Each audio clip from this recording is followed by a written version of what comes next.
Linamiss kita. Hala, ako din, be. Ang pangit mo pa rin. Hala, grabe. Ikaw din. Amoy bulok na bagang pa rin yung hininga mo. Gusto kitang sakalin. Ay, hala, be. Tingnan mo yan, oh. Di ba yan yung nagyabang sa GC na nagbakasyon daw siya sa ibang bansa? Oo, kilala ko yan. Pero isang linggo lang naman siya dun, eh. Hey, you two. What you are see? Ano daw? Oh, sorry. I forgot myself. You two don't understanding what to say to me because your English is disappear. Be, nahihilo ako. Kailangan ko makasapak ng bobo. Nga lang, akong bahala.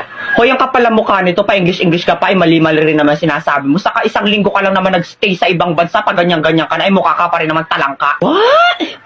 Talengka? Talengka? Ay kung hampasin kaya kita ng talangka para matahuan ka. Well, it's nothing anymore my problem in mathematical equation that I don't understanding to say what you to me. You too dead hungry. Hoy, yung totoo, nag-a-addict ka ba o natukhang ka sa ibang bansa? Huh? Why is me going to be addict? Don't you know that I'm smarter than the teacher of international in the Philippines? Like, duh, my average is 99.99% of germs. Matalino ka?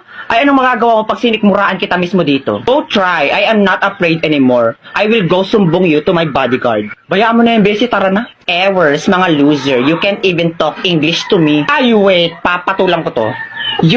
You little bulwak na inidoro. You're making me irritate to the functionality of my brain that can sampal you little bigger booger that the size of your booger is 200% kilometer per hour with bacteria. Now B, it's your turn. Let me be the one to finish these cockroaches. Yeah, period. Galing mo talaga.